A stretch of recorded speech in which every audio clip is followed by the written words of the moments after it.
بسم اللہ الرحمن الرحیم والصلاة والسلام علی رسولہ الکریم اما بعد۔ نزہۃ المجالس میں یہ حدیث موجود ہے۔ حضرت سیدنا مولا علی رضی اللہ تعالی عنہ ارشاد فرماتے ہیں، میں نے نبی کریم صلی اللہ علیہ وآلہ وسلم کو یہ فرماتے سنا۔ سرکار دو عالم صلی اللہ علیہ وآلہ وسلم نے ارشاد فرمایا، بے شک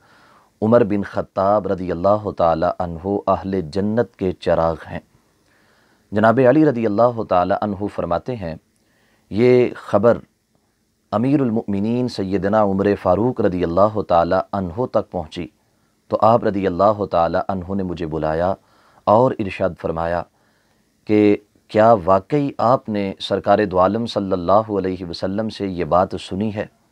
کہ میرے آقا صلی اللہ علیہ وسلم نے مجھے اہل جنت کا چراغ قرار دیا ہے، مجھے اہل جنت کی روشنی قرار دیا ہے؟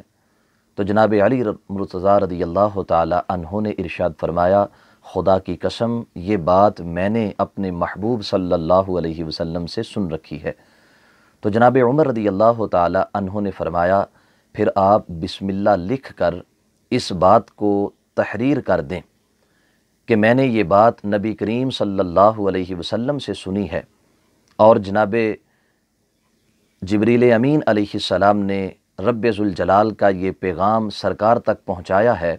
کہ بے شک عمر کو رب ذوالجلال نے اہل جنت کا چراغ بنا دیا ہے۔ تو حضرت علی رضی اللہ تعالی عنہ فرماتے ہیں کہ میں نے حضرت سیدنا عمر فاروق رضی اللہ تعالی عنہ کے اس مطالبہ پر اس بات کو تحریر کیا تو فرمانے لگے کہ اے علی، جب میرا انتقال ہو جائے، میرے وصال کے بعد آپ نے اس تحریر کو میرے کفن کے اندر رکھنا ہے۔ حضرت سیدنا علی رضی اللہ تعالی عنہ نے امیر المؤمنین جناب عمر فاروق رضی اللہ تعالی عنہ کی وصیت کے مطابق اس تحریر کو اپنے پاس محفوظ کر لیا، جو عبارت لکھی ہوئی تھی کہ بے شک عمر فاروق اہل جنت کے چراغ ہیں، اور وہ تحریر جناب علی رضی اللہ تعالی عنہ کے پاس بطور امانت محفوظ رہی۔ اور جس وقت امیر المؤمنین سیدنا عمر فاروق رضی اللہ تعالی عنہ کی شہادت ہوئی، اور آپ کی شہادت کے بعد جب آپ کو غسل دیا گیا اور کفن پہنایا گیا، تو حضرت علی رضی اللہ تعالی عنہ نے وہ تحریر جناب عمر رضی اللہ تعالی عنہ کے کفن کے اندر رکھ دی۔ احباب ذی وقار،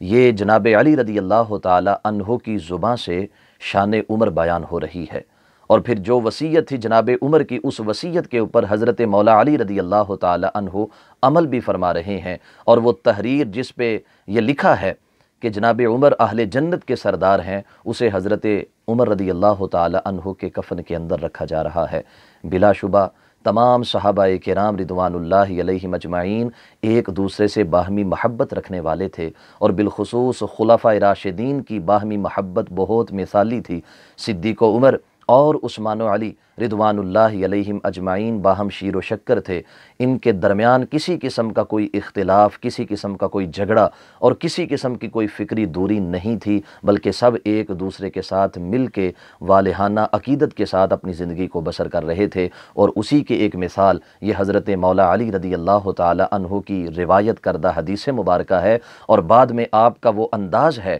کہ جناب عمر کے کہنے پر آپ نے اس حدیث کو تحریر کر کے اپنے پاس محفوظ کر لیا، اور جناب عمر کے وصال کے بعد اس کو آپ نے ان کے کفن میں رکھا۔ دعا ہے رب ذوالجلال ہمیں بھی حضرت سیدنا مولا علی رضی اللہ تعالی عنہ کی طرح کھلے دل سے جناب عمر رضی اللہ تعالی عنہ کی تعریف کرنے کی توفیق عطا فرمائے۔ وآخر دعوانا ان الحمد للہ رب العالمین۔